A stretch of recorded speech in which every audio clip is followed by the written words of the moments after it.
Okay, we are live on YouTube now. Excellent.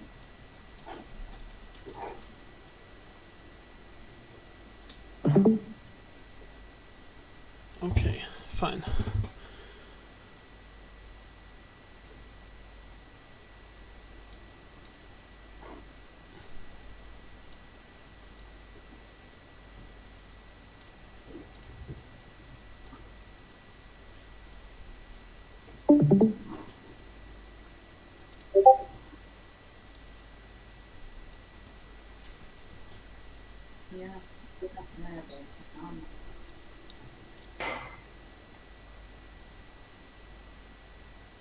Ja. Ja.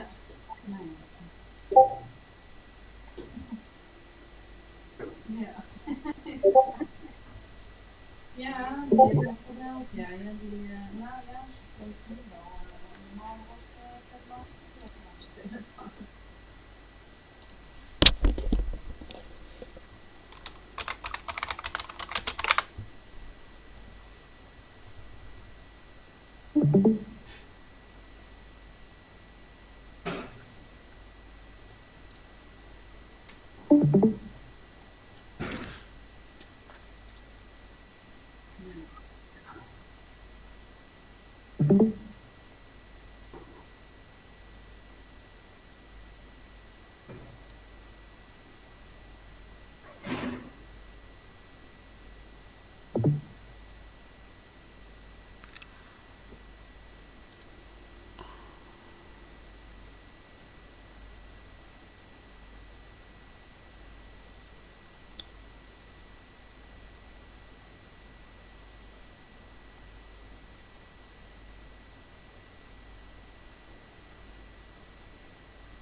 Michelle, we cannot hear you at the moment.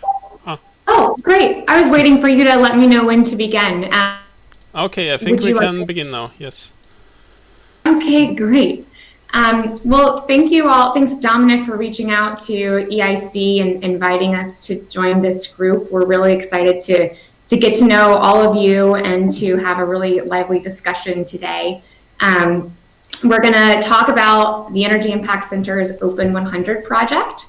I'm going to give a brief overview of our project with a presentation, which hopefully you can all see shared on my screen. And then I'm also joined by two of my colleagues, Brett Kugelmass and Joshua Tolbert, who will be here for discussion in the Q&A following the presentation.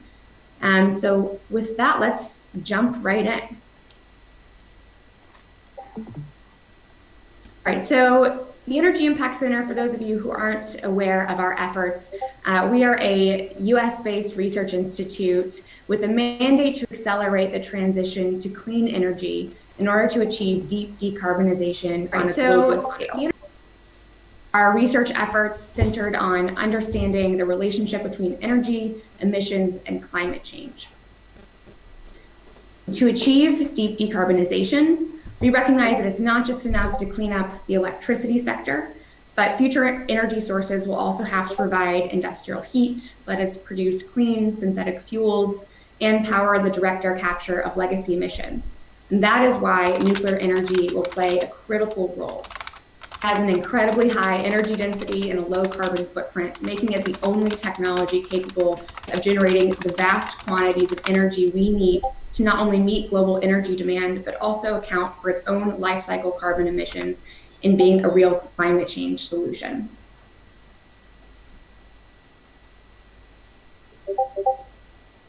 But despite all of nuclear's potential, it still remains underutilized as an energy source globally, stagnated at about 10% of the electricity supply. And it's largely overlooked or often dismissed in future climate policy and energy planning discussions. To understand why, the Energy Impact Center conducted a critical review of the nuclear industry to date. And we spoke with hundreds of experts conducting a techno-economic analysis of historical nuclear energy deployment. And what we found wasn't an industry crippled by politics or public opinion, or a lack of scientific ingenuity, but rather one that's been captured by a dominating trend towards larger and more complex infrastructure projects that have ultimately made nuclear power uncompetitive economically.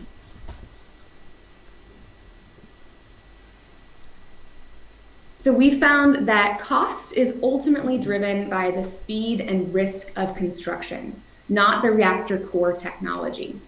In fact, the most successful build-outs in the United States occurred in the 1960s, where a 500 megawatt project could be delivered in just 3 years for less than $1,000 a kilowatt.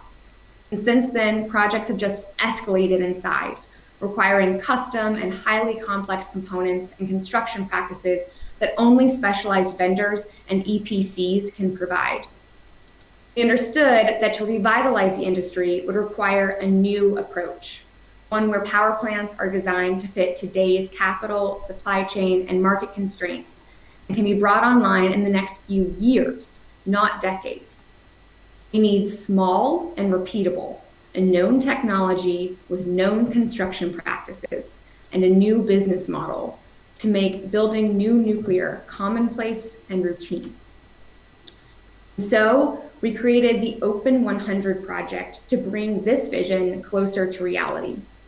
In short, it's a development framework for the design and construction of a small nuclear power plant that is open sourced. That means it's completely free and publicly available without any proprietary technology. The platform contains 3 core elements: engineering files, construction schedules, and an economics model. The Open-100 design is based on the standard pressurized water reactor. We've gone back to the designs built out in the 1960s, modernized them, and scaled them down to 100 megawatts electric. To open up the supply chain and reduce capital risk, our engineering team has deliberately avoided new reactor technologies, the use of new or unproven materials, or non-standard equipment and components. So no deviations from the available existing supply chain. The website contains full schematics for each component and system in the plant, and we can get into the details of the engineering later in the Q&A. We have our VP of engineering actually on the line, Josh Tobler, to really dig into the details with you all. We also put up sample construction schedules and transparent economic data. You'll be able to find interactive dashboards on the website for both of those elements. The construction timeline is informed by the best practices from the fossil industry. From mobilization, Open-100 aims to have a total construction period of just 24 months, comparable to what you'd expect for similarly sized industrial projects. For the economics, we're gathering cost information from each line item of the project based on real vendor quotes to provide a clear expectation for all stakeholders. So by prioritizing in the design standardization and speed of delivery, costs can be made competitive with fossil generation in virtually all markets. And that gives us the ability to have a price point that allows us to access traditional project financing. So why open source? This is the most common question we get. By open sourcing, we aim to set a common foundation for the development of clean energy that we urgently need around the planet, and ultimately align stakeholders around a set of best practices. This is something that's useful for project developers. Utilities also can use the information to begin feasibility studies. Startups can use this balance of plant engineering work to inform their designs. And of course, by making transparent construction and economic data, investors and governments will have a more transparent baseline for evaluating the economics and timelines of building new plants. So in turn, we hope to restore competition to the supply chain, increase financial transparency, streamline licensing, and enable multiple projects to be developed simultaneously. Just like most of you have realized in this group, we need a community-wide effort focused on making nuclear more accessible and more abundant. Our vision is to usher in an era of collaboration and transparency to make a new generation of nuclear companies around the world. Not those that are focused on reinventing core technology, but those that are focused on building plants and getting new, clean electrons onto the grid today. The business model we envision is based on that of the real estate industry, where scalability and business success are driven by efficient project management and don't rely on proprietary technology. This is a fundamental transformation of the nuclear energy development ecosystem that we have today. We advocate for a more straightforward arrangement between project developers, contractors, government, and the customer that in the long term is beneficial for all parties, where the developer takes full responsibility for the project, is incentivized to keep it small and simple, and hold the EPC and other contractors responsible to cost and timeline constraints. Where the government's role isn't to offer direct financial assistance, but rather assist in streamlining and stabilizing regulations. And where the utility or an industrial customer can offer a straightforward agreement that values nuclear for its stability, energy security, and environmental benefits. The missing piece so far hasn't been advanced technology, but rather a framework for developing a nuclear power plant that developers and customers, utilities, who aren't familiar with the technology can look at, understand, and agree to. So that is why EIC created the Open-100 project. Our collective vision is to expand nuclear energy worldwide as a means to decarbonize global energy production and increase access to clean, affordable power. By focusing our efforts on the right challenges and democratizing information, we can revitalize the nuclear energy industry and achieve the collective goal of a zero carbon future. So with that, we can jump into Q&A, where I'll be joined by Brett and Josh. And if you haven't already looked at the Open-100 platform online, the website is listed here, open-100.com. And of course, feel free to reach out to me via my contact information on the screen if you have any questions after this. Is standardization of nuclear energy, don't you fear that this would lead to a to lack of innovation in that sector? That's a great question. I do not think that it leads to a lack of innovation. If anything, I think that it enables more players across the supply chain to be part of building out new nuclear. I think we look at these new types of advanced reactors that might be coming down the pipeline, but really to have a future where we're able to start exploring some of those technologies, we first have to be able to build power plants at a cost that and in a time frame that actually makes sense for the people who want that energy. And until we can get to that point where nuclear is cheap, nuclear is accessible, then we aren't going to be able to really have more than just demonstration projects of a lot of these more advanced types of design. And what would be then the next step? So Bjorn Peters speaking here. I don't know if you can see it in the list, or is the one who's talking is highlighted. Yeah. So what would be then the next step? So once you achieve everything you desire, what is then the world? How would that work?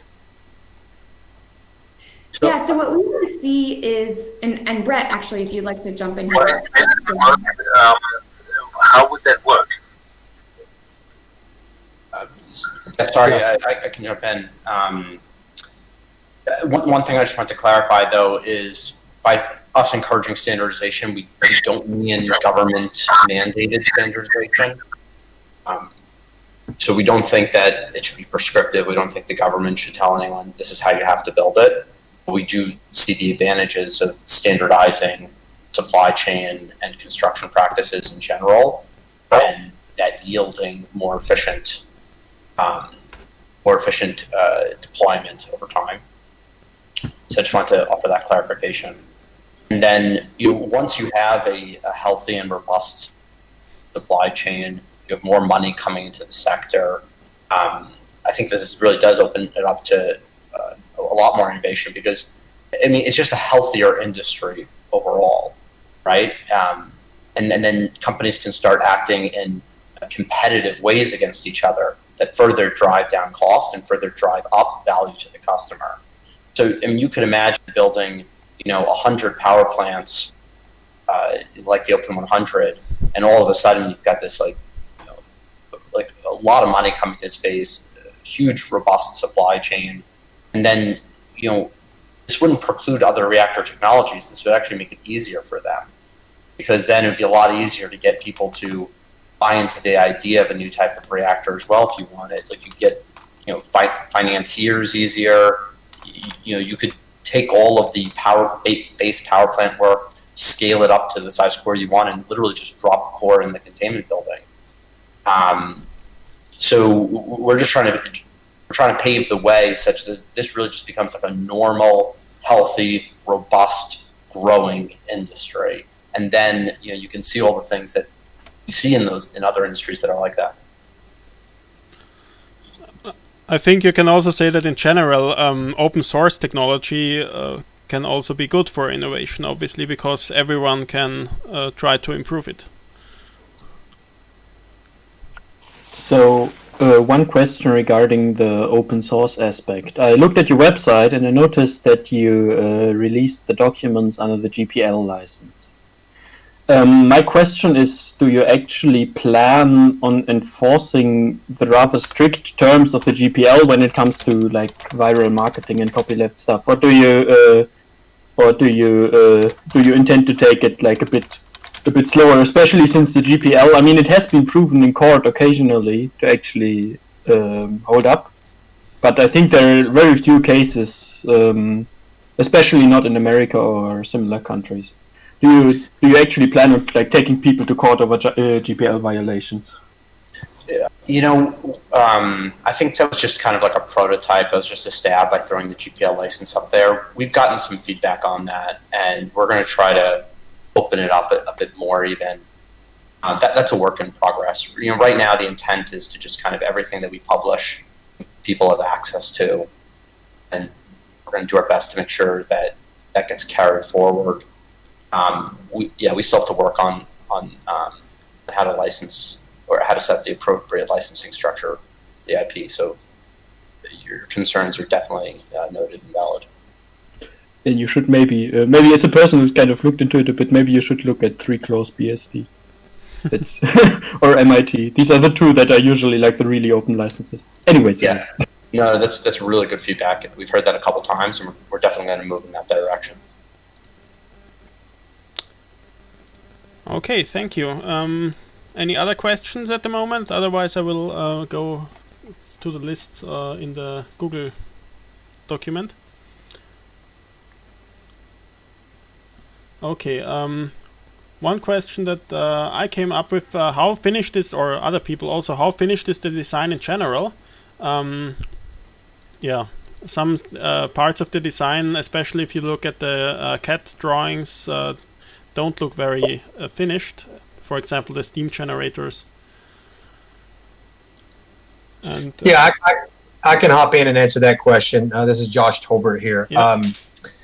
So the design is not finished. It's a living project, and it's kind of continuously being updated as we put there in the list. I will say that most of the design is focused on conventional analytical design, which is heat and mass balances, piping and instrumentation diagrams, all of that sort of stuff. And the CAD is more of a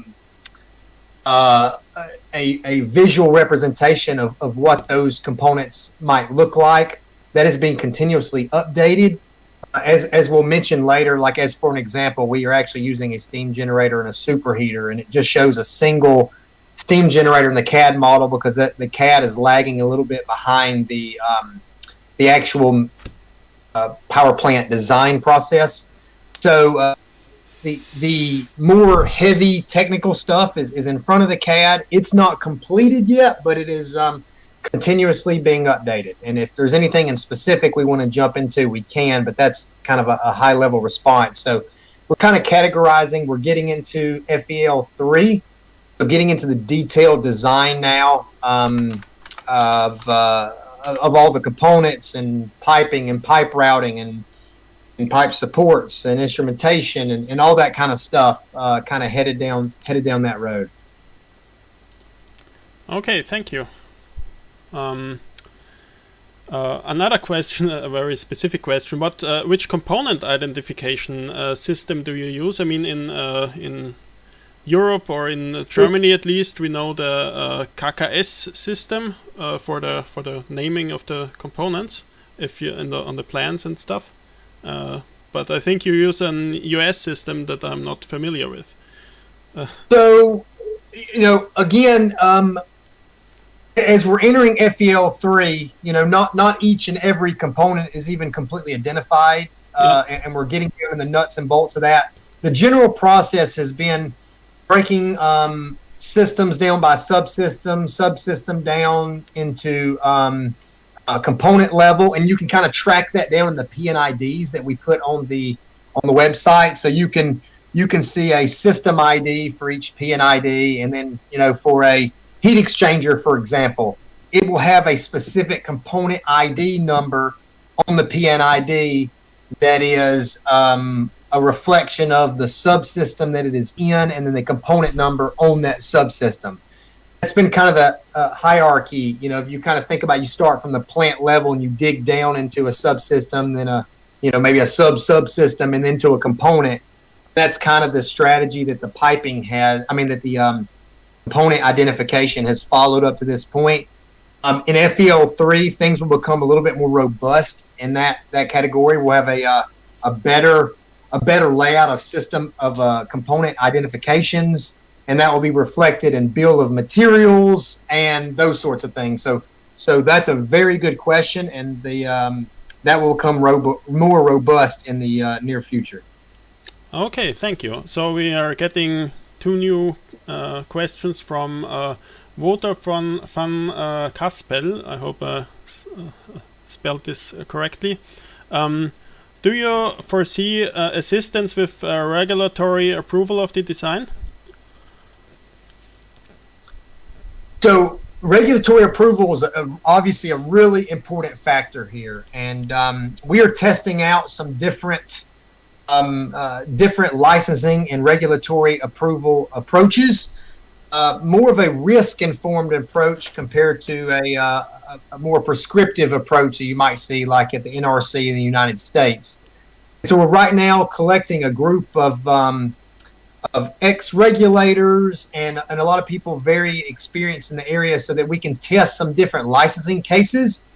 We think that the conventional prescriptive approach is very counterproductive to the licensing approach, and we believe in many ways a risk-informed approach that focuses on equipment reliability instead of public health and create a huge computational burden and a resulting large financial cost.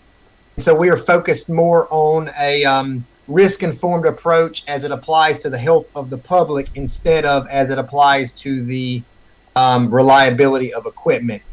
But yes, we are working on finding the right people to help us run through some licensing cases to really strengthen the arguments. Okay. So do you actually? So I mean, if it's one thing what you think, right? It's another thing that's what the regulators think. Do you actually have the some kind of?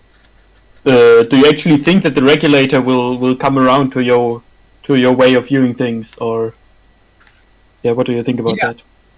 Yeah, that's a great question. We very much do. So, a very high level, the way we think about this is a probabilistic risk assessment. Has 3 different levels to it, right? So you got a level 1 likelihood that an accident occurs. A level 2 is if an accident occurs, what the likelihood that radionuclides escape, and then level 3 is if they escape, what is the risk to the public and the environment. And historically, so it's been historically kind of accepted that level 1 times level 2 times level 3 is your resulting risk. But still, the very strong focus is on PRA level 1, which is what's the likelihood an accident is going to occur.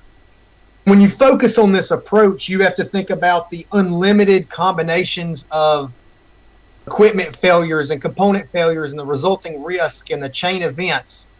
And we think that a more focused approach is looking at a PRA level 2. PRA level 2 is basically us focusing on, okay, since it is mathematically impossible for us to guarantee a 0% failure, an accident scenario, then why don't we spend a lot of focus on if everything imaginable went wrong, what is the resulting risk? So kind of the analog here is I think about like a vehicle. You don't spend unlimited resources on making sure the vehicle never gets in a crash. You spend some effort there, but then you spend a tremendous amount of effort on bumper crush zones and seat belts and airbags, and that's more of a that's the analog to PRA level 2 approach. And we do believe that this type of approach is applied in many other industries. And so we think that logically, pragmatically, it's a very valid approach. We do think it's a little unique to the nuclear industry, but we do think that there's a lot of validity behind it and think that we can get regulators to come around to that approach. And I think I have to add there only needs to be a single regulator in a single country to go with this approach to build one of these plants, and if it's successful, then others will follow. I think that's a great point. Okay, next question. How will material types be chosen? Will you include material qualifications? Okay, so this is another great question. So material types, we think that a big, as mentioned in Michelle's presentation, we think supply chain is critically important. And for that reason, we don't think exotic materials are the right approach, except where absolutely necessary. How materials will be chosen is based primarily on the most available material sufficient for the job. So then the debate is which is more readily available, what is the economics behind that? You bring up a very good question. Part B of this question is about the qualifications. The qualifications of the materials and the components are particularly important in a PRA level 1 analysis. But if your premise for a PRA level 2 is that all of these components fail in the worst possible scenario, then the level of burden for component and material qualifications drop dramatically. That doesn't mean that they don't exist, but the qualification requirements are certainly reduced. And so the combination of material selection will be based on availability, supply chain, and then what reduces the burden of qualification for the licensure case, because I think we all know that cost and time associated with the regulatory approval is one of the largest obstacles to overcome. So that is a significant point of focus, even in the engineering of the plant, such to best position ourselves for a streamlined regulatory approach. Okay, thank you. I would add, traditionally, it has been established that light water reactor designs are designed in a way with material selection and design of the primary system, that the main components of the primary system, especially the reactor pressure vessel, that you can plausibly argue that it's almost impossible that they fail. Do you also have this philosophy that you construct, for example, reactor pressure vessel in a way that it cannot... With embrittlement and all those sorts of things. But again, we believe that early on that a very strict adherence to a PRA level 2 is the right initial approach. And so again, we focus on if an unexpected failure occurred, even as unlikely as it may be, what are the results of that? That's actually to us more important than the lack of failure, because it's not the biggest problem here is not making sure that it doesn't fail. The biggest problem is proving that it's never going to fail. Yes. That's what we think the challenge is. It's not really in the vessel not failing. It's proving it unequivocally to virtually no doubt that in no possible circumstance it would fail. And just from an engineering statistical perspective, it's a nearly impossible task, because somebody can always come up with the most extreme possible condition and make you prove an absurd analysis, which increases computational burden, time, and cost. Yeah. I mean, there have been some problems with reactor pressure vessels and other primary components at several nuclear power plants in the not so distant past, as you might know. So to have a system where we could argue that these components could fail without leading to a catastrophic event, yeah, it would make manufacturing and on all this certification of these components probably significantly easier. I agree. Right, and I can jump in there just to cite some specific examples. I mean, we're looking at 100-fold decrease in cost of your reactor pressure vessel. Yeah. Like if you were to move to the qualifications for the same pressure and temperature and even radiation considerations of, like, let's say a chemical plant, but not under like the nuclear licensing, scrutiny. You're talking the difference between $100 million and $1 million just for the pressure vessel. Okay, thank you. So next question about the reactor. I see if I understand it correctly, the whole reactor pressure vessel with the core is changed every at the end of each fuel cycle every 6 years. Yeah, that is correct, and that is another example of if you design it in such a way that the reactor pressure vessel is far more economic because of the previous premise we've already discussed, it actually allows that opportunity. It allows the opportunity to handle that and reduce operational costs drastically. I think challenge number one to a nuclear plant is, from a cost perspective, is construction cost. We also think O&M is a big factor as well, and so this really speaks to. We're working on some designs to reduce the O&M cost by taking this approach. Okay, interesting. And how will this be done? So the reactor pressure vessel is basically unscrewed from the pressure vessel head and the pressure vessel head is there. I mean, you then have to have a flange on the hot legs and the cold legs, I guess, of the pipes, primary pipes. Right, and so you think about it this way: instead of having a removable head to replace fuel, you would have hot leg and cold leg flanges to remove the entire vessel. Okay. So it's really not like a significantly increased potential leak path trade-off, because you're trading. Yeah, so it doesn't really hurt you too much in that regard. Yeah, I just was a bit confused because this is another example of something that's not shown correct on the CAT drawings. Yes. If I remember correctly. Okay, thank you.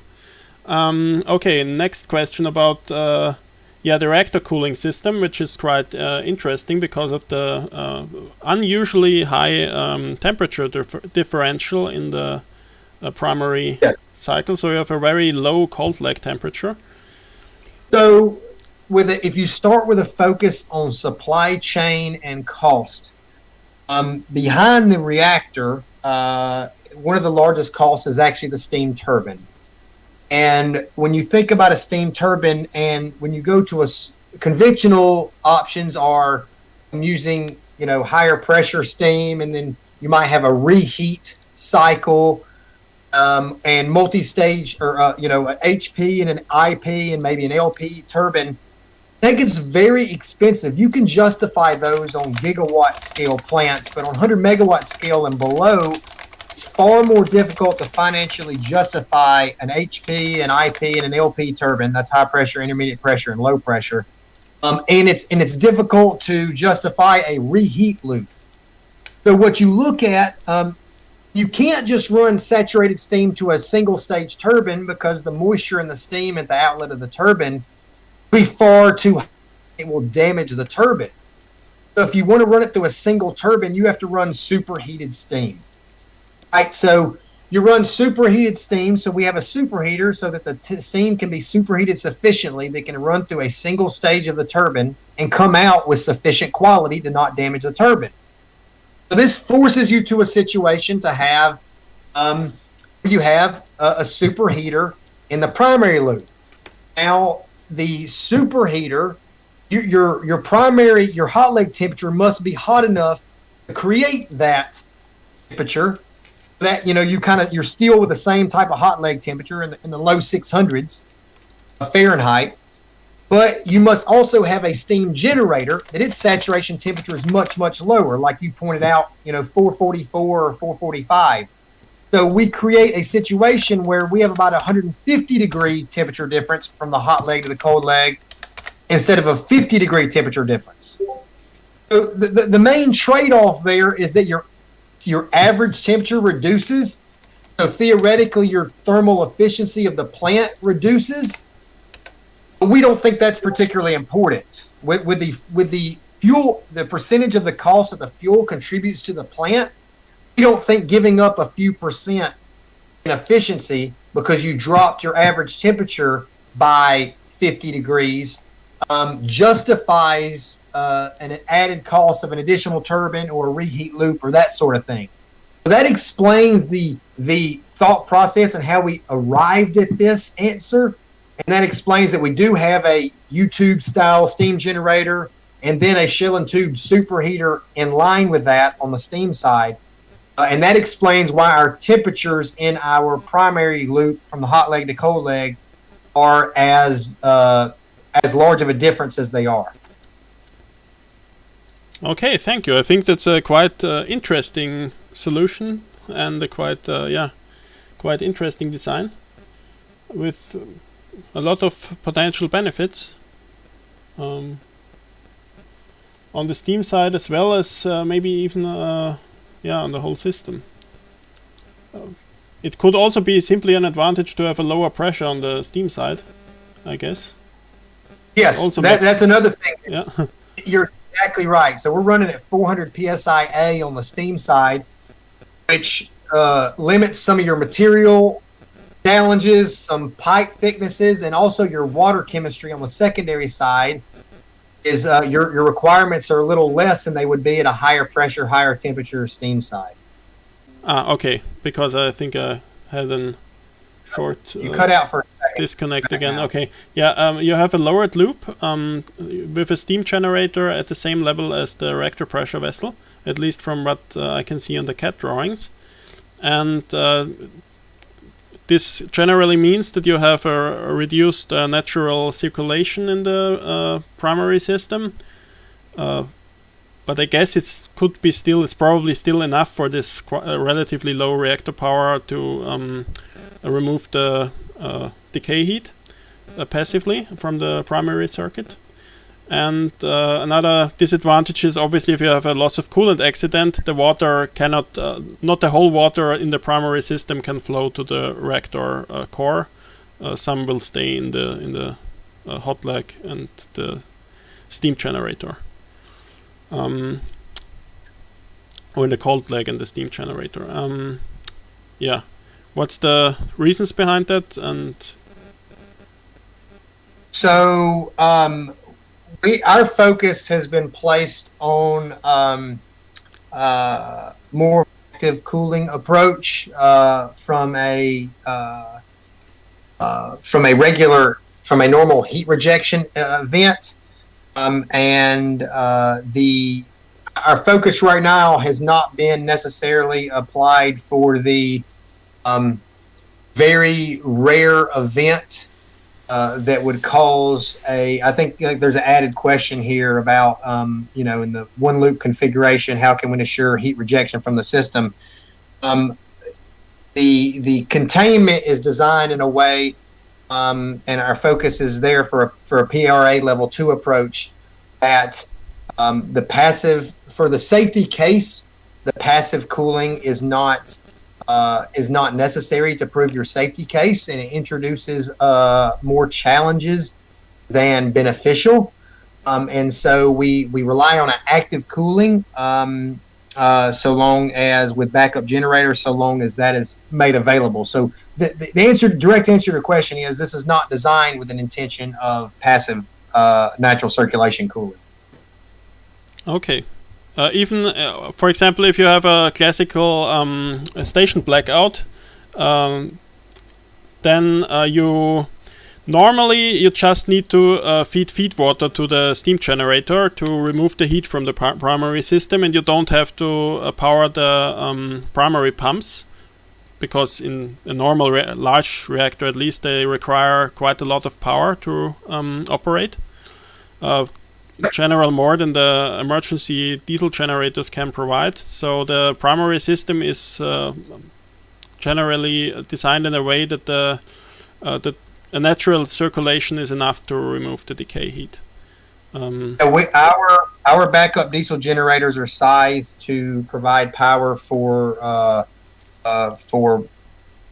critical equipment, namely the RCPs. Okay.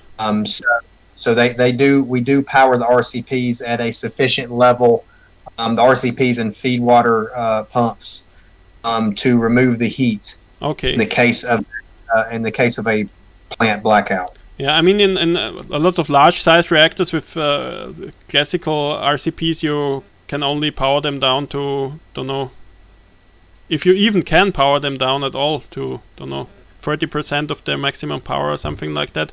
But if you have RCPs with frequency generators, which are electronically controlled, then you can power them down to, don't know, 10% or so, and then it should be easier to power them with diesel generators. Okay, thank you. Next question. Reactor coolant system. Okay, about the steam supply system. Yes, with the superheated steam, I think we talked about that already. So you're using a U-type steam generator and a shell-in-tube superheater. Correct. And yeah, I think this question is answered by that. So yeah, the decay heat removal with the air-cooled condenser, so it's not entirely passive. I think we already answered that. And why did you choose the U-type steam generator and the shell-in-tube superheater, and not once-through steam generator with a counterflow, or with a straight-tube steam generator with counterflow, like, for example, in the classic Babcock and Wilcox PBRs, which also were able to superheat the steam a bit? That's a good question. So we looked at the B&W once-through steam generators and the once-through with the economizer. A couple challenges. Number one is they typically don't achieve a very high level of superheat, but more it was a supply chain constraint. So these can be manufactured, but they are far, far more difficult to manufacture and more limited than a U-type. The reason is because the relative expansion of the hot tubes to the relatively cool shell creates significant thermal stresses in the tube sheets.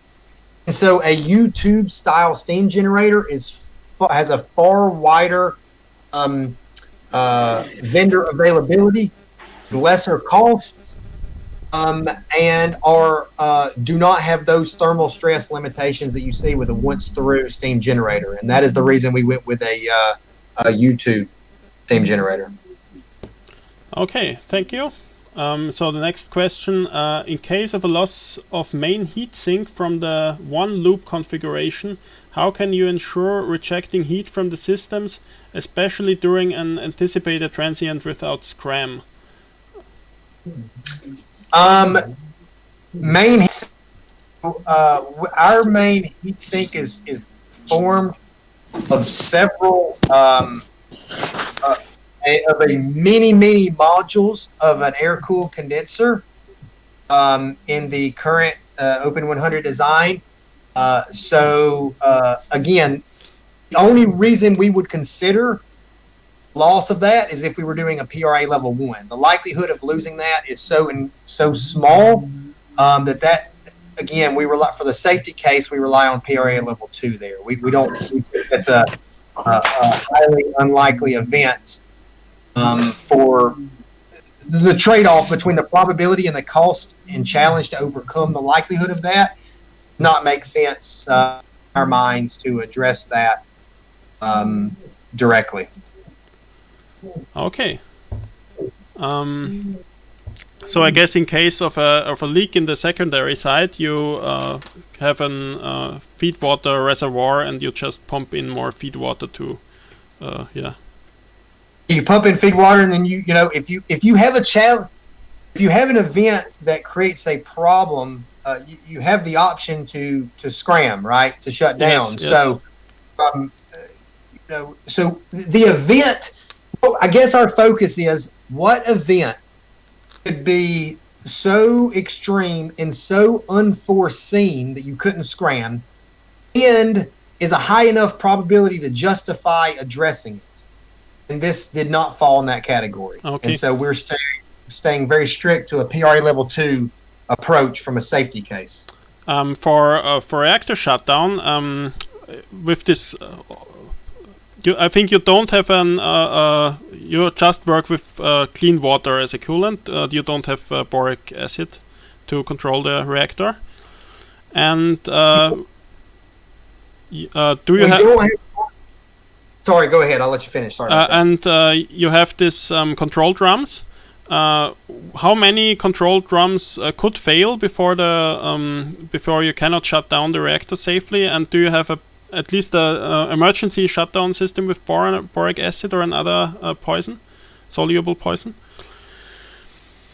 So you nailed it on the head. We do not intend to use boric acid from a shimming perspective, but it is the emergency shutdown. Okay, thank you.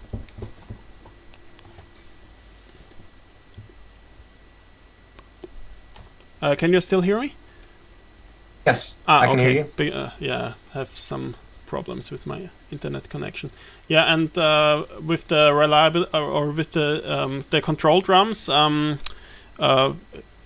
can you still shut the reactor down safely with them alone if one of them fails? You can to like hot zero power. Okay. But not to ambient temperature. Okay, yeah. That should be enough to remove the heat, I guess. I mean, I don't know how the regulator likes that, but I'm not a regulator. Okay, next question about the reactor building and containment. So you have a vented containment. How exactly does the containment venting system work? And I guess you have a filtered venting system. How does the filter work? And yeah. Yeah, Brett, do you want to jump in here, or do you want me to take this? Yeah, I can offer a little bit of insight here. So, so I spent a couple of years kind of going around and meeting people throughout the nuclear sector to try to hear how people thought about this. And historically, it looks like we arrived on this idea that containment should be airtight. And you can understand why people kind of came to that idea. You're like, well, okay, you don't want radionuclides or the source term to escape, so let's not allow for a mechanical pathway for them to escape. But the problem with that is that you've now created a pressurized system, right? So the way I like to explain it is, you've turned what was a hot pot. I don't know if you guys have the same if that's a brand name, or if you guys have the same device, a hot pot, where you just kind of like slow cook food in it, but it's not airtight, versus a pressure cooker, which people make like homemade bombs out of. So I saw this, and I kind of saw why people kind of came up with this idea. But once again, this is just another example of how it's like if you get too prescriptive with your regulations, you stifle innovation. And so our basic premise here is that you can achieve the objective of not allowing a bunch of radionuclides to escape without saying that you have to have an airtight system. And so we're working with like Idaho National Labs right now on this very premise, saying, okay, for now we're just allowing an open cavity, an open tube somewhere kind of in the corner of the room for to maintain a pressure equalization inside the cabin, inside the containment dome, and outside. And knowing that yes, there is some chance that the radionuclides find their way to that corner of the room and sneak out of that vented pipe. And so that's like the starting premise that we're working with them on. And what we're saying is, okay, well, if you don't have to be prescriptive, you don't have to follow a certain set of rules and regulations. Like, what are all the ways that we can brainstorm that achieve your actual objective, which is don't let the source term come in contact with the population, without saying that your building has to be totally sealed off? So could you put, activated, charcoal, this or that on the end? Do you just want to lay some hose and let it, and let the gases meander for a mile before escaping to the outside environment? There's a lot of different solutions. So right now we've actually kept this open-ended, and we're going to do two things in the next stage of development. The first is we're going to be running a more detailed source term mobility analysis to say, hey, if you did have a meltdown of your core in the middle of the room and you had just this open hole in the corner of your room somewhere, what are the actual chances and how much source term would actually escape? And then, so that's like part A of our upcoming analysis. And then part B, okay, like given those starting conditions, what are all the things that you may or may not want to put on the end of that hole in your containment to prevent the movement of radionuclides? So it's still a bit of an unanswered question, but it kind of speaks to our philosophy that like define what the problem is that you want to solve, and then design a system around that. Don't design to whatever the regulations specify. Okay, thank you. So it's the filtering system is basically still in development, but I think the general concept is clear, that you have this vented containment type with some pressure relief system or venting system. That's just. But yeah, that's much more elegant the way you put it. Okay. So the next question is this vented containment type compatible with regulators, especially in the US and probably somewhere else? Yeah, I can answer that as well. So we're going to make it compatible with regulators, right? That's what another way that like our organization differs from others in the nuclear sector. Right? Like, we're going around the world and we're working with regulators to get them to adhere to a common sense engineering-based approach instead of just whatever the historical rules laid down were. And could this work in the US? Probably not. We think that the NRC is probably one of the more backwards regulators in the world and the least adaptable. And so we do not think that anything that breaks from the historical way of doing things is likely to occur in the US. Okay. The next question would be, does the vented containment concept affect the emergency planning zone? So, for example, if you don't know, have a certain source term and you assume that you can filter 99% of that, then you still have something that's released in the environment. And if you assume that, maybe you need a certain emergency planning zone, probably maybe a larger emergency planning zone, depends compared to a conventional containment. Yeah, so our design criteria is going to be a zero EPZ, right? Zero emergency planning zone, site boundaries, and then whatever like system people want to put in place to achieve that design goal is whatever the design requirement is going to be. But we aren't going to sacrifice and say, hey, you have to put this thing out in the middle of nowhere, even though in reality it might still be in the middle of nowhere. We don't want to have to prove meteorological conditions and all the other stuff that you might have to come up with to say that it won't hurt anybody. Okay. So next question would be, can the reactor building enter during operation? And yeah, it has been answered by Josh. No, it cannot be entered during operation. Do you want to add something to that, or?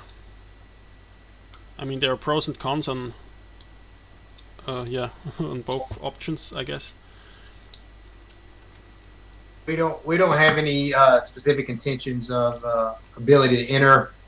Our focus is on the 6-year cycles, and we're not looking for it's not obvious to us the need to enter, and it introduces challenges that we don't want to deal with from that we believe it adds more complexity than it does benefits. Okay. So no. Yeah, I mean, from a very, very specific point of view, I've visited a lot of nuclear power plants, and it's always nice if you have a type where you can go inside the containment while the plant is running, and just for you, we'll put a lot of cameras in there. Yeah. Just for you. I mean, there are also some plants which have a window basically in the containment or in the reactor building at least, where you can see through as a visitor. This could also be an option, I guess, but then you have to certify this window somehow that it can withstand the. Yeah. So just to add to that, I think what you're speaking to is part of what's important, and I think the industry has to move towards, is making nuclear plants more accessible to the public, not less accessible. And we are all for that. And so we're going to work on as many ways as we can to make the facilities beautiful and tourable and public access, and not have the same security concerns to get people on the site, because we think that's super important. Much in the same way that to see what's under the hood of a car, you don't have to physically wiggle your way in between the engine and other components. There's going to be certain places that you won't physically go in this nuclear plant system, while still being able to hopefully see enough to inspire you and make you feel emotionally favorable towards the plant. Yeah, Dirk just added that the Indian pressurized heavy water reactor has a lead glass window in the containment. Inside the so you can watch inside or look inside the reactor vault, and also an interesting choice. But maybe I personally I was thinking about lately about how could you maybe build basically a model nuclear power plant, a see-through nuclear power plant, which you could put, I don't know, in a museum or something like that. Like for example, Walt Disney wanted to build a nuclear power plant in Disney World. I guess you heard about that. And how would you build a nuclear power plant that's main purpose is not to produce power, but to be visited and to learn about nuclear energy? That's also an interesting question, but I guess it's not the main purpose of the Open-100. Well, no, maybe more than you think. No, what you're saying is important. I can't stress how important that is, and that's why we've tried to put so much effort into the renderings on the website, and create it in a 3D environment where then hopefully we can access it through virtual reality. I cannot stress enough how important it is, the point that you're making. We got to make these systems accessible. But yeah, I'm not sure if the industrial facility itself that we intend to produce or intend to enable the production of at scale is exactly going to be the same way that people access the technology. Okay, thank you. Next question. Where was this? I somehow lost the question. No idea how the technology works of a nuclear power plant. For me, it's just a big pot to cook water, and I'm more interested into the economics of of your project, and I didn't find so much on it. So on the website it was written that of course construction cost and licensing cost drives an enormous amount of the total cost, and that part I understand. But what about the operation cost? So which fuels do you use, and maybe to explain it to a layman, and how often would you have to switch fuels, and what are the downtimes, and what is the load balancing capability of the power plant? I'll jump in with one quick comment first. On the website itself, this may have been too many clicks deep, but on the website itself, we do have an economic workbook. You have to click a couple places, and then it takes you off the website to another tool that we use. So there's a lot of good economics information buried there that we hope you'll be able to access as well. When it comes to some of the more specific questions that you just asked, I'll have Josh come in to talk about that. Mm-hmm. Yeah, so a couple of the specific questions that I recalled in that list, you said the refueling is every 6 years.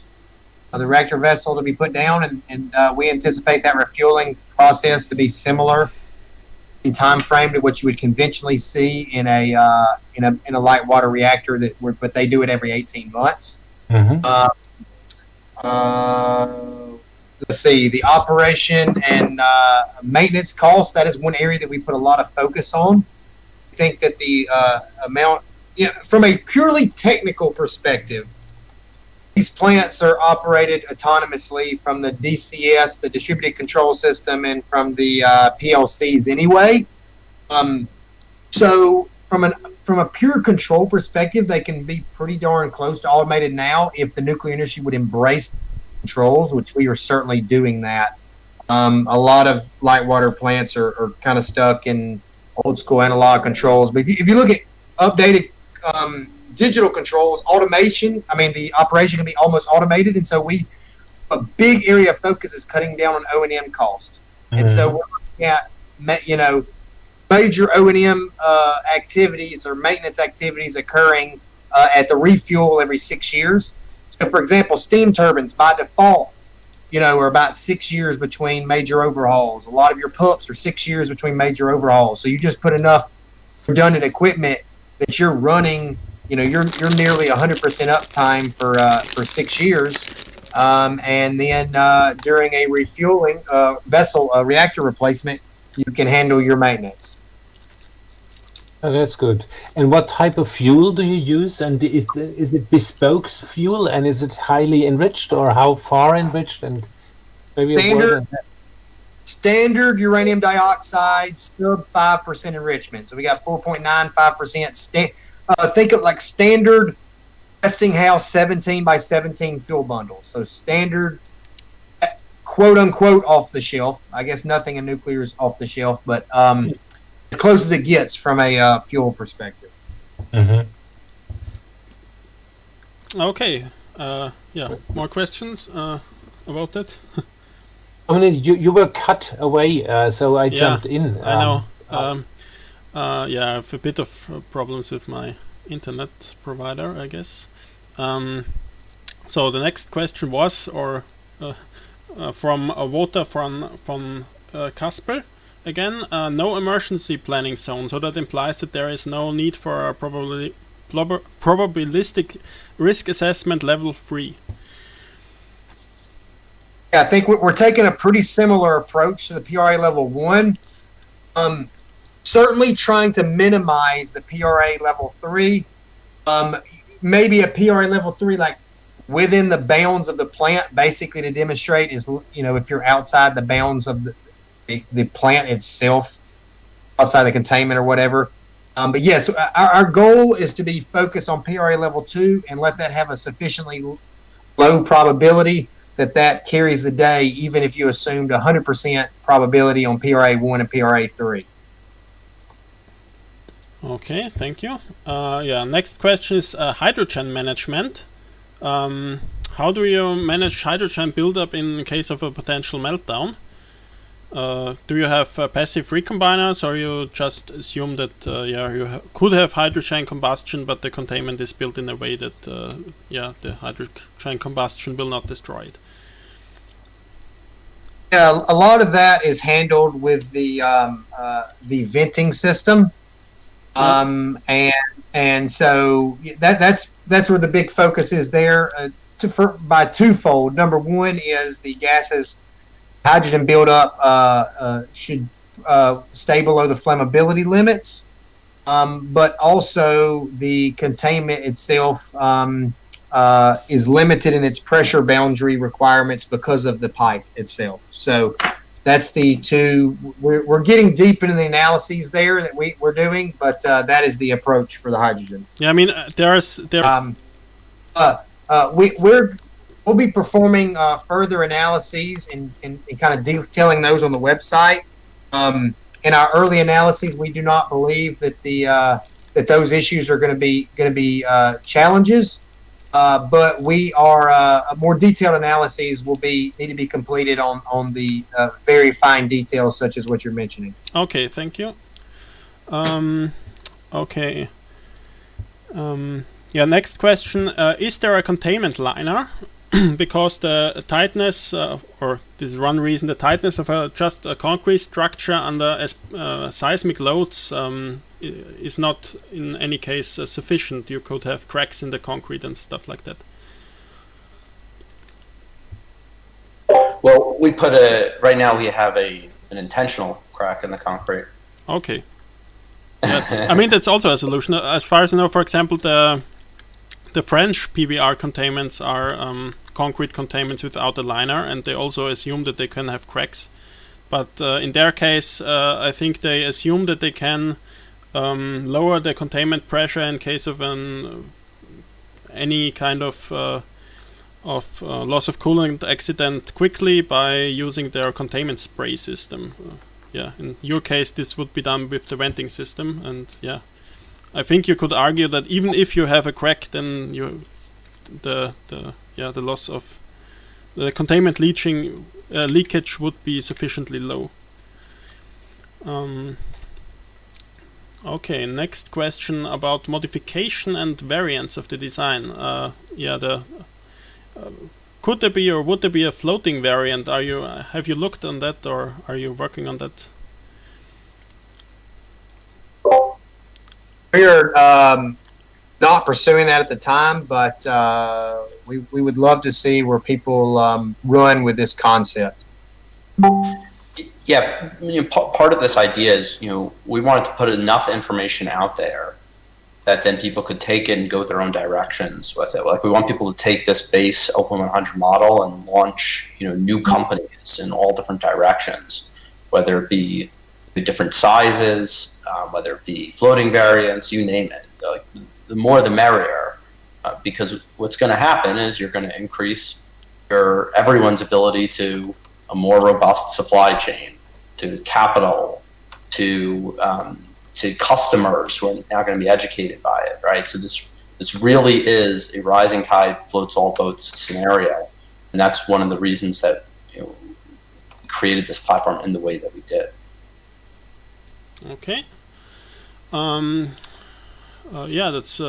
I think that's really a great thing that everyone can modify this design if he wants to make a modified variant. So any shipyard or whoever could come up with a floating design, I guess.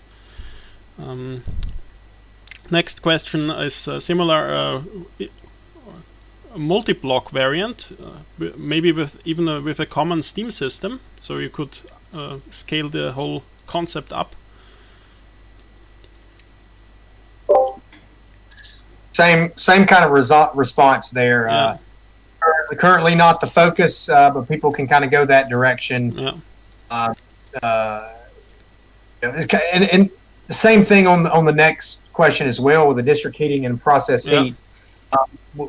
That's not included in this current design, but if you could use, for example, this new advanced technology fuel with silicon carbide cladding or whatever. So if you would just make your pipes and your pressure vessel a bit thicker, then you could increase the pressure and the temperature in the primary system and also in the secondary system without changing much else, I guess. So this is also a potential path to further development, I guess. Did you think about that? Or again, that's something that might look down the road. Today, the objective is to use existing material, supply chain, reduce cost. Those things you mentioned would be great, but their primary goal would be to improve the plant efficiency, running at a higher temperature and pressure. And so that's not the number one thing on the agenda, but that could be in the future. Yeah, first make it simple enough to make it at all, and then you can still improve it, I guess, is the concept. Exactly. And I guess Exactly. Yeah, and just to comment on that, like I think one of the things that we've been going around presenting this, and sometimes other nuclear advocates maybe are a little turned off by our, wants to focus on just like the standard stuff instead of like reinventing the core. And it's not that it's not that we don't like advanced technology or different cores.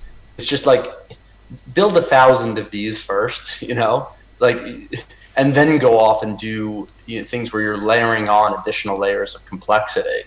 Like I'm saying, even to the advanced core designers, it's like just start building power plants. Build 5, build 10, build 20 power plants, and once you're really good at building power plants, then build super power plants if that's what your goal is. Okay. Last question was about could you use do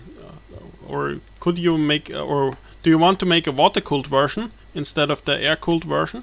This could be in some cases more economical, but you could also have, for example, the advantage that you could have a cooling pond where you could swim in, or you could also combine this with district heating. Combined with district heating as a CHP type application, the future is one thing that you could look at doing. Right now, wanted to be fairly site agnostic, and so many places that are water consumption sensitive and that sort of stuff, we wanted to avoid. So while we originally gave a little bit of thought to going with water cooling, we decided to go with air cooling so that it would be site agnostic. Okay. I mean, going to water cooling is probably easier than going the other way, I guess. I completely agree. Okay. Okay, we have another question about safety from Yonis Legrand. I hope I spelled this somewhat correctly. If I understand correctly, your design approach is more focused on mitigating the worst case scenario rather than preventing it, as it is currently done. Which passive failsafe mechanisms are you planning to implement? In other words, you assume that if an event occurs that wipes out all your active system, the plant is totally written off anyway, so no need to prevent additional core damage to enormous costs. Just keep any releases in. I can understand the strategy from a business and risk balance perspective. One question remains. Do you propose either design for easy cleanup and or ensuring your plant for meltdown cleanup? Yeah, I think this is the right question, and this is the right way to think about this. If an event occurs that wipes out the active system, my perspective is exactly that. The plant is probably written off anyway. So from a safety case, we prove, it's set up where if that happens, from a safety case, we're still good. So it's really just an asset protection from that situation. So exactly right in the perspective that question was written in. And yes, for the cleanup, there are a couple things. One of which is the design is set up in a manner. We're releasing some of these details. They're not on the website yet completely, but putting it together in a way that was easy for cleanup, setting the design that way, and then also having some insurance in place that at the time that something happened, you have some money set aside for cleanup efforts. And that's included in the economic model of the plant, and still it does not economically devastate the plant by any stretch of the imagination. So yes, combination of both providing financial resources for the cleanup as well as designing it for ease of cleanup. Yeah, and okay, I just see somebody mentioning that. If you had a follow-up, I can answer that, but I see somebody mentioning here about asking the question above specifically, which is about the passive fail-safe mechanisms, and that's what I said before. We really don't have we have a fail-safe approach, meaning that if an accident were to happen, the public is safe. That does not mean that if the accident were to happen, all the equipment would be safe. So it is not a fail-safe from if the worst case scenario happens, this keeps running or this asset is protected or anything like that. So there's not a passive kind of a safety approach really from when the conventional sense. There's a fail-safe approach that all of the above can go wrong and the public is not endangered. So that is our approach in terms of addressing the question above. Okay, thank you. So then we have some other questions about economics. Why 100 megawatt? Why this size range? I read that you can upscale it to about 150 megawatts without changing too much and downscale it a bit. But yeah, why this size range?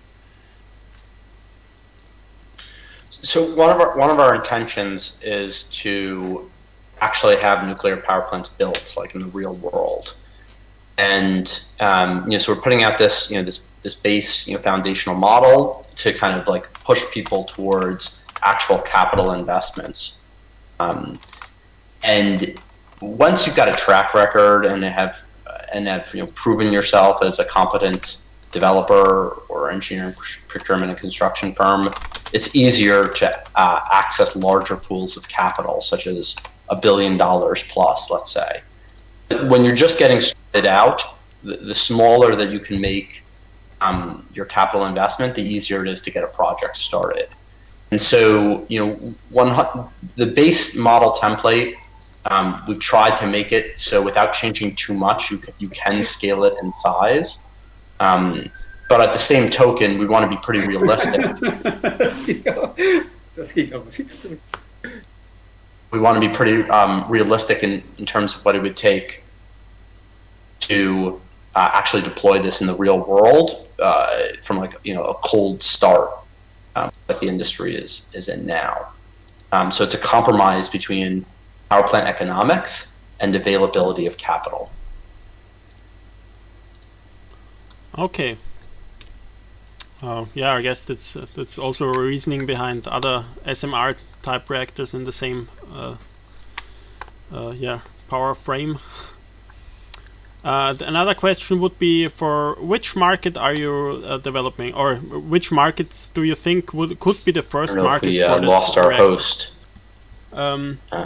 Wait, And I can't yeah. actually see the questions. Okay. Here. Sorry. Next question would be which markets do you think are the most interested in the design at the beginning? I know you have a lot of people working for you in different parts of the world. If you look at the homepage,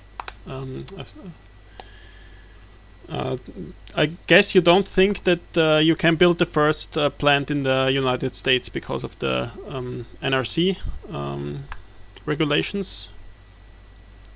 What could be more attractive markets? I think there are several countries which could be quite interested in a design like that. I don't know, maybe South Africa or India or Brazil or other countries in that area. Yep. I mean, we think that there, given that, you know, what we're promising here is cheap, abundant, and clean energy.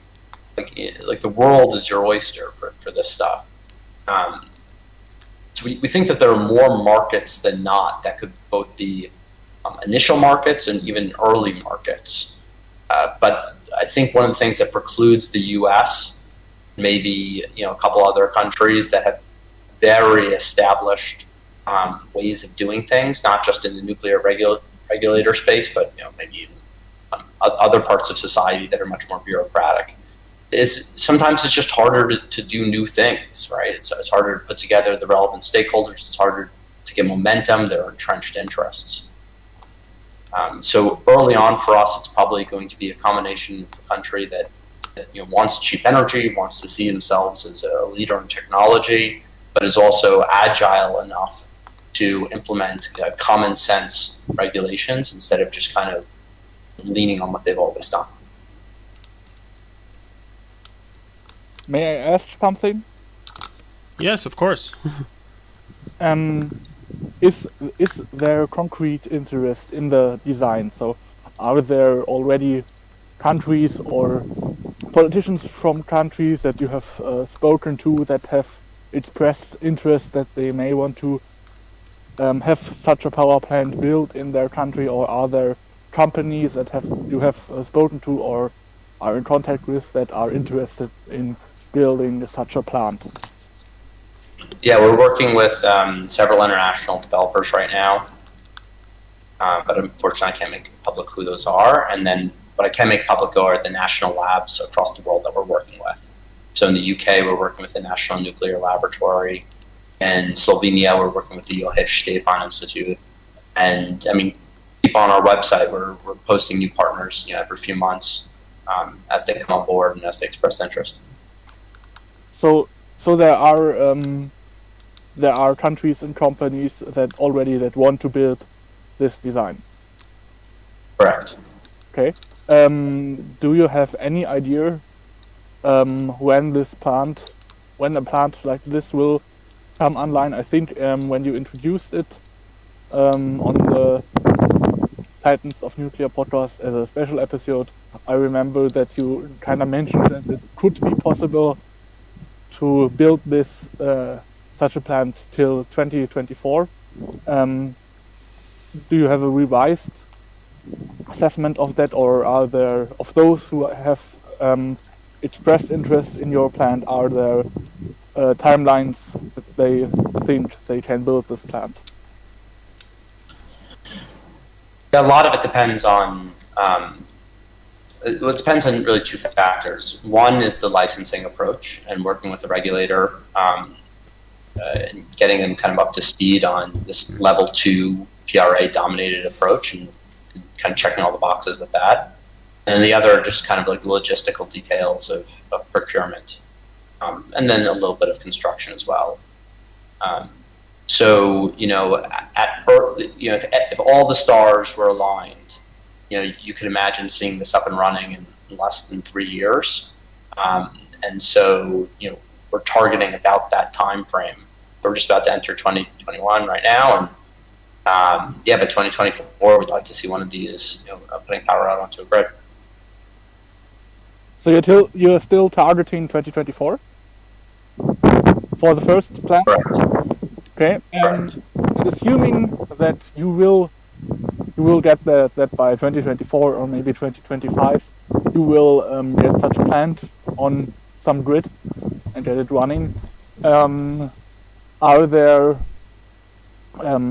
plans, or what do you assume that the for additional basically nth of a kind plant that you could build? So this is something that is probably the greatest criticism that you have to face when you're pro-nuclear, even among those who are willing to accept nuclear, although they are more willing to keep the existing plant rather than building new ones. Is what they say is basically that they can build a great amount of wind power plants and solar power plants because they already have basically the infrastructure to play that, and that advanced nuclear in most cases only has plants that make them really viable in a large scale in the 30s and not in the 20s.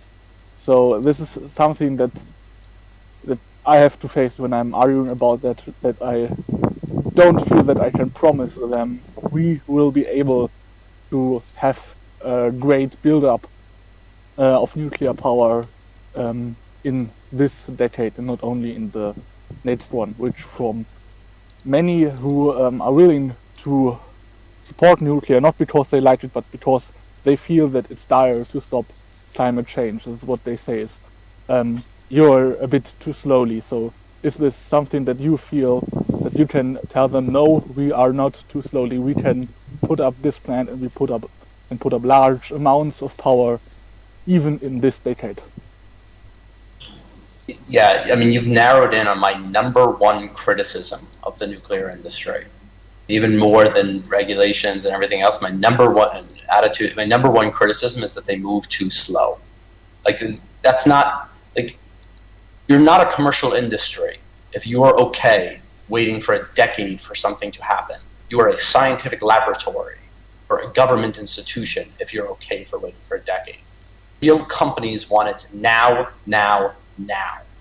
So I find it totally unacceptable, the general attitude of slowness in the nuclear industry overall, and that is something that we are going to change.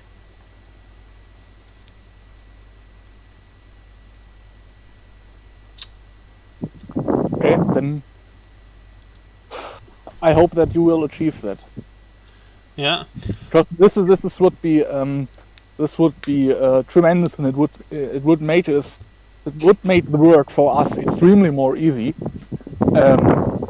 if we had a reactor that one could put up this fast and could put up in a narrow time span and within an acceptable price margin. I think the price margin you're targeting is even lower than what would be acceptable for us to promote here in Germany. Is that whenever we want to try to convince something on this, that they would say, "Oh, you're taking too slow." And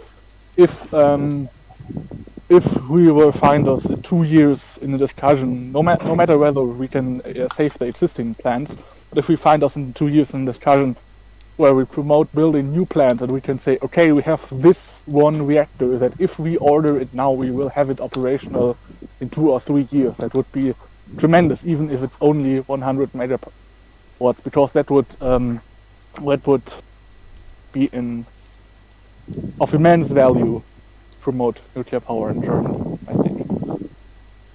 Yeah, Germany would also be a potential market of probably, don't know, several hundred of these small plants at least. Germany could build maybe not several hundred, but over 100 EPRs, so yes. Yeah. Yeah, if you include, for example, electric cars and stuff like that, then yes. Maybe more than 1,000 Open-100.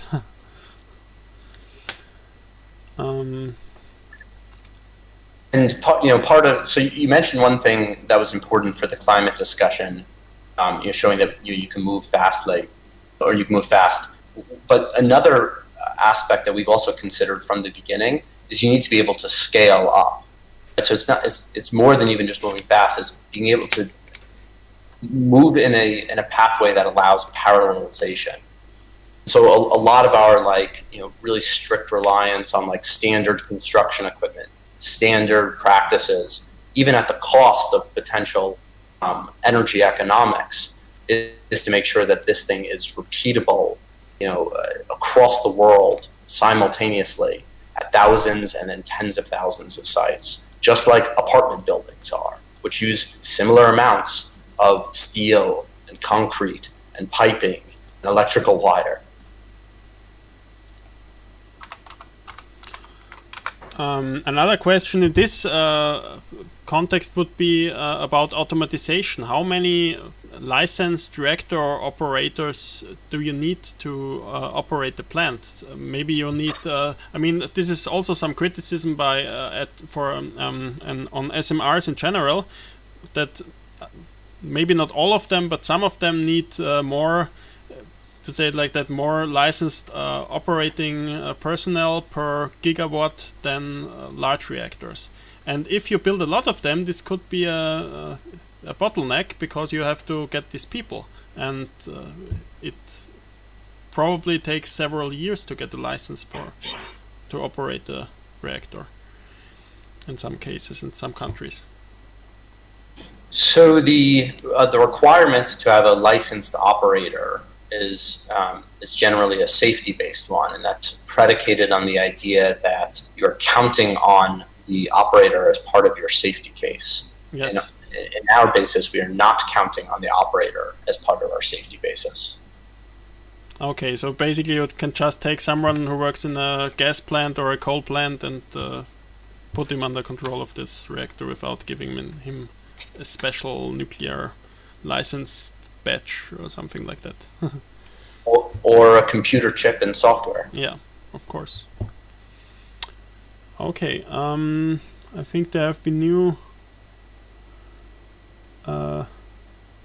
answers to or safety questions.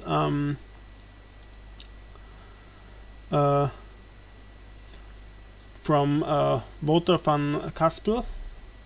To reiterate this question, what mechanisms apart from zero pressure filtered venting do you envision to contain public health effects within the worst case scenario?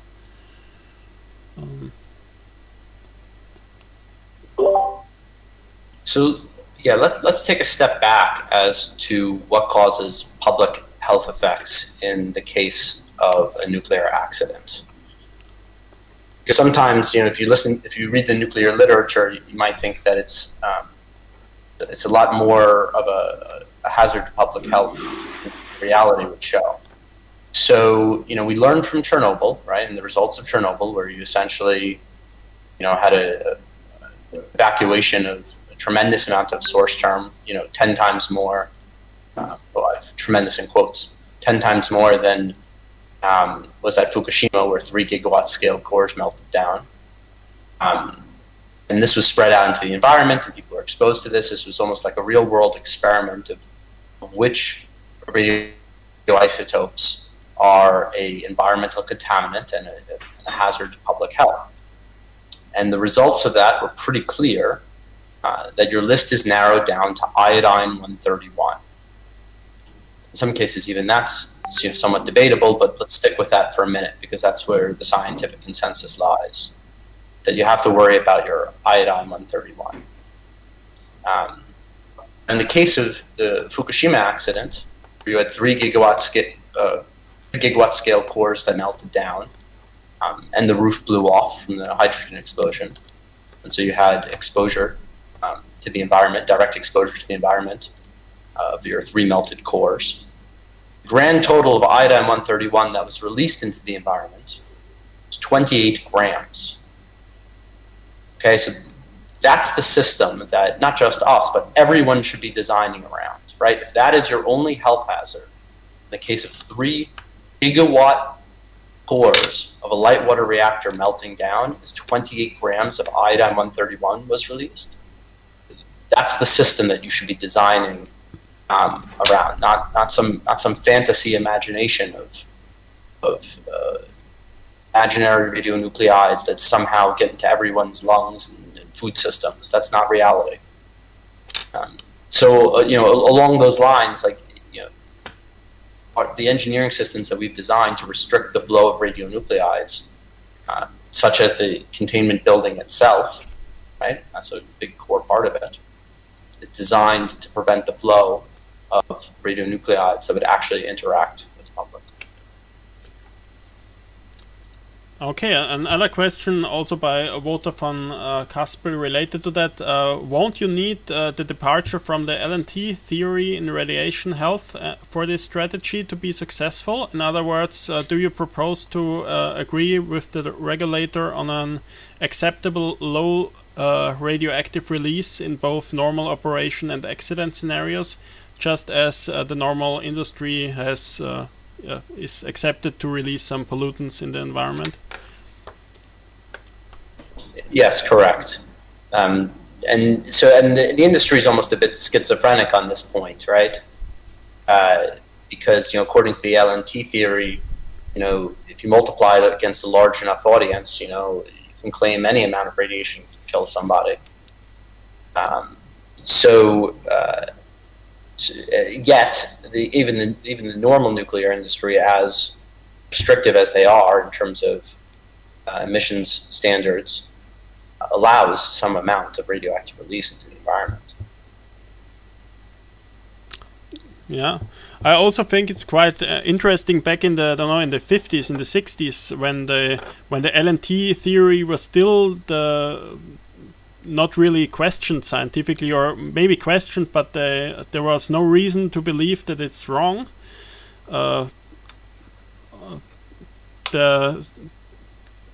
It was, I mean, the whole nuclear safety thing was seen as less important, and there was much more risk acceptance in the public and by regulators and the industry itself. And even if you think about nuclear testing, about atomic bombs, they assumed, on average, according to the LNT thesis, this test kills probably 2 people, but we still do it because it's important. And it was accepted at least by a large part of the population and the politicians. And nowadays we have a totally different environment, even though we now know that the LNT theory is probably wrong, and that low levels of radiations are not dangerous at all. Right. My theory on this is that the nuclear industry has really been its own worst enemy in this regard. Maybe in this group, we'd look at the LNT theory as not helpful and is not accurate. But there are many people in the nuclear industry that use the LNT theory to their advantage, right? There are many aspects of the nuclear industry are not about selling nuclear power. It's about selling nuclear safety. And so the greatest way that you can mandate more revenue for your company through government fiat, essentially, is to say nuclear energy is infinitely dangerous by using the LNT theory. And thus, governments must buy more of our nuclear safety apparatus, right? You have to buy more analysis for your nuclear safety plants that already exist. You have to buy decontamination services. You have to buy waste cleanup services.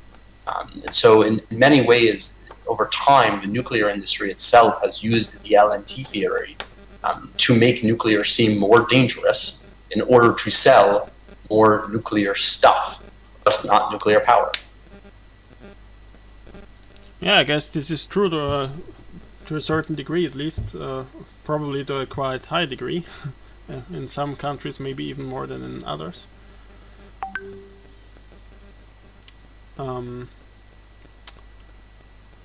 Okay, where have we been? I think we had this answered already. Yes. Okay. Yeah, another question. The Titans of Nuclear podcasts had a download button in the past on your homepage, but now this is gone. And I personally had this problem that I used to listen to the podcasts in my car, and I download them before to my phone, but now it's a bit difficult to download them. Do you want to change that, or is this on That's purpose? it's unintentional. I actually don't know what the issue is there, but I think we'll have to work on that. I think you changed the design of the homepage and the website, standard template or whatever of the Yeah. website lacks this download button. I mean, you still can download it if you look at the HTML code and then you search for the MP3 file link, and but it's a bit annoying. I think the way that because I have the same thing. I download episodes and listen to them, but I just do that on a podcast app. Yeah. Since the whole podcast is sent out via RSS feed to Stitcher, to Pocket Cast, to iTunes, to Spotify, most of those apps allow you to download for offline listening. Yeah. Okay. Next question. Yeah, standardization. I think we already answered that. I've been following several SMRs that are being deployed, but I've missed this one. At what stage is it? Okay, I think we already answered that more or less. Yeah, open source GPL enforcement. We already had this as well. So we are finished with the questions in the document. Does someone else have a question? Would have two questions actually. The first one is a small one. What are the requirements for a company or lab to be designated as a as a collaborator on your website?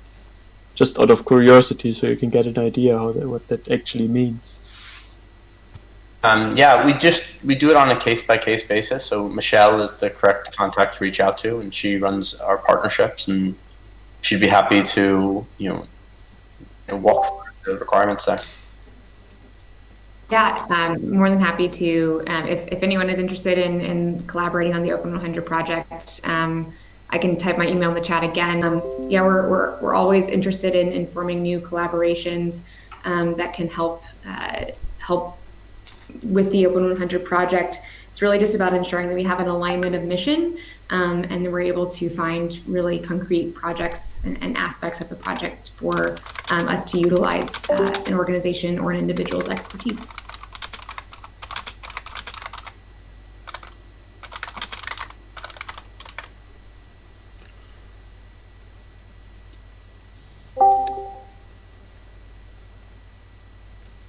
Okay, thank you. Any other questions?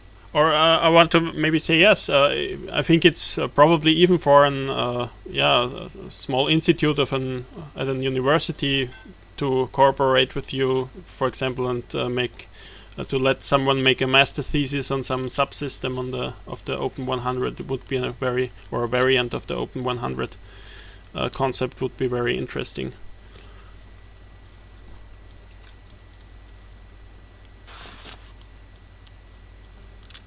So any other questions here in the audience? Yes, maybe another one from me. Actually, maybe you've already answered it, but my internet is a bit wacky. Has a few problems at the moment. But the one loop design, right? Is there any specific reason besides maybe using a fewer components and so on? Why have you gone with this rather, from what I can gather, rather unconventional design? Yeah, it's kind of a one loop. It's got one steam generator, but two loops for the RC. But I think it was just a power plant engineering decision, some economic analysis associated with it. Okay, thank you. Yeah. Any other questions or additional questions?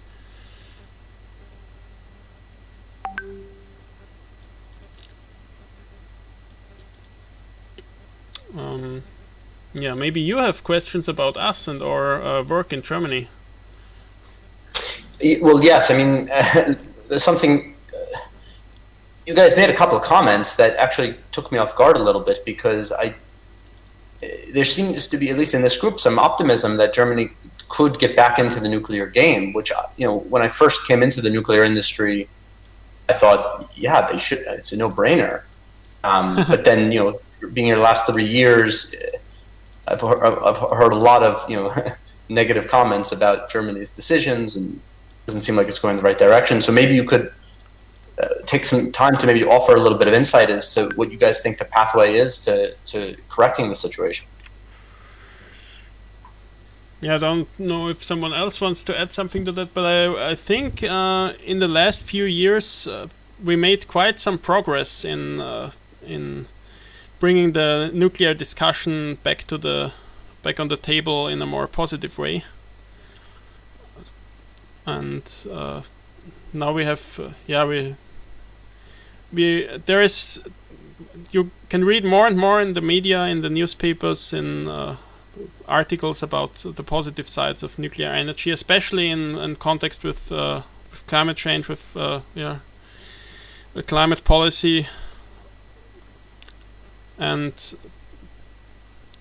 there are some efforts. There are some efforts by us to save the last 6 German power plants. The Save Ger 6 campaign, because it would be obviously the cheapest and most efficient way to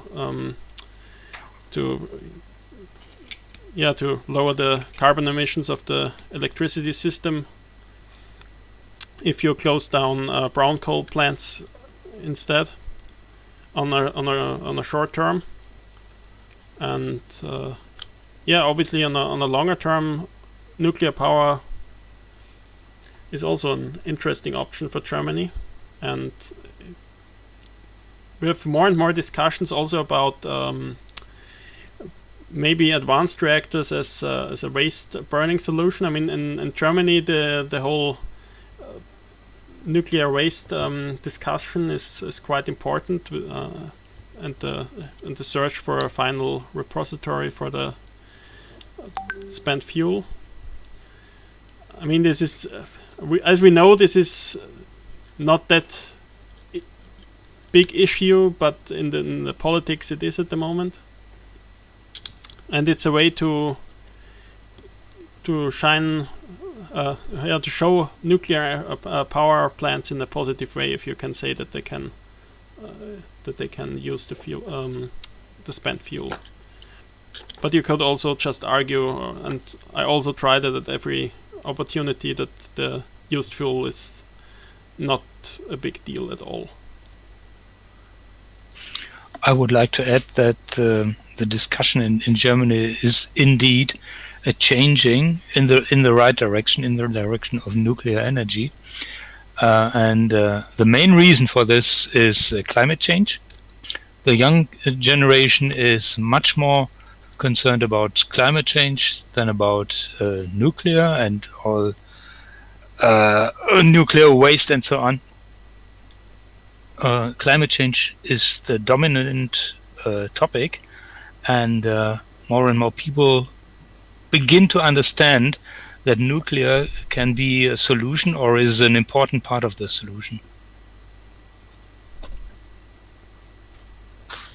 And just maybe a little bit deeper on that, has there been any political or legal analysis done as to whose minds would you have to change and which parties to actually get a law faster? Not a formal analysis, as far as I know, and also no representative polls, as far as I know. But the non-representative polls, online votings, and so on, are in a surprisingly way won by pro-nuclear activists. So maybe we have not the majority yet, but we can better mobilize our folks than the antis can do. And even in the Green Party, there are, I would have almost said voices, but they are but silent. People are not voicing their opinion yet. There are people who really believe that nuclear energy would be the right way to protect the climate, but they don't dare to speak out yet. Yeah, I think at the moment we are at the point that all political parties are formally against nuclear because no one wants to be the first one who say something wrong in this regard and is then blamed for it by the others. So yeah, it's a bit a difficult solution, but the whole public climate is changing about nuclear, and quite quickly, and in an accelerating way, I would say. That's amazing. Well, I want to say that I think you guys are very, it shows a lot of character, that you're very brave to go up against, if the public narrative is anti-nuclear and you are challenging that, it just takes a lot of courage. So thank you. Well, it's the right thing. Yeah. It all started with some Facebook posts.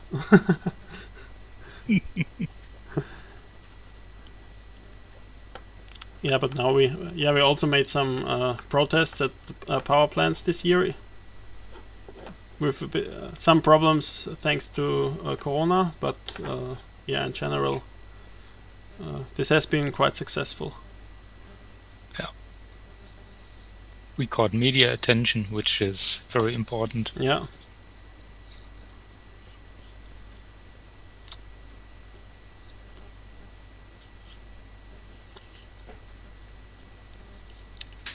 And it's not only in Germany, in other European countries as well, there's a growing pro-nuclear movement.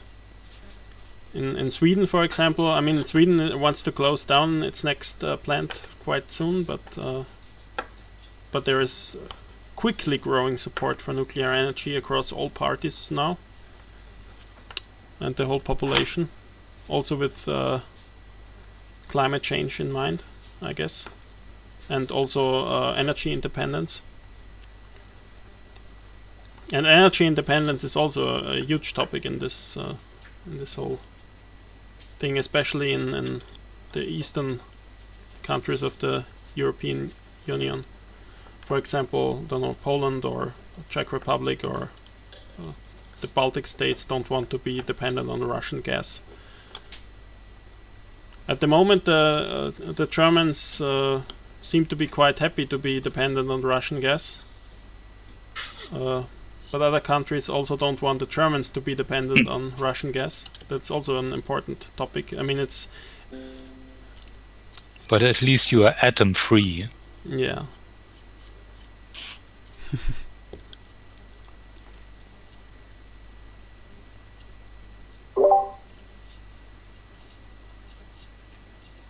Yeah, in Germany, if they talk about Russian gas, they mainly just talk about the evil Americans and Poles who don't want them to get the nice Nord Stream 2 with more cheap and clean natural gas.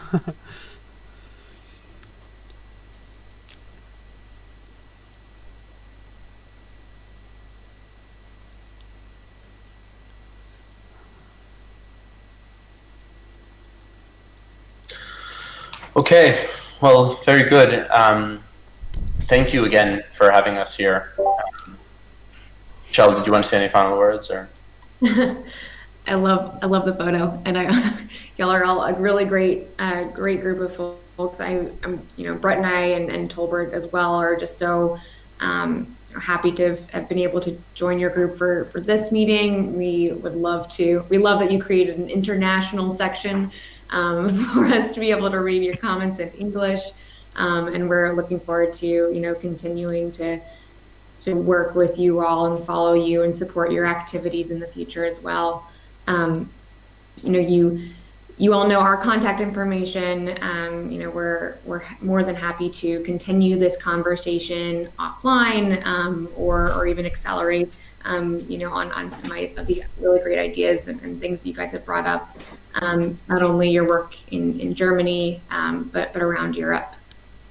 So yeah, just thank you so much for inviting Energy Impact Center and supporting the Open-100 project, or at least being interested in it. And we're looking forward to continuing the conversation. Okay, thank you very much. At the moment I think we cannot support the Open-100 that much. I don't know if someone is here who can contribute to it on a technical level, or will contribute to it on a technical level.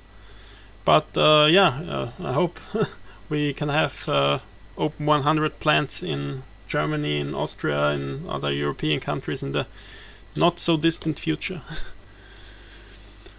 Or any other And I hope new this power plants. Stammtisch has already supported the Open-100. Yes.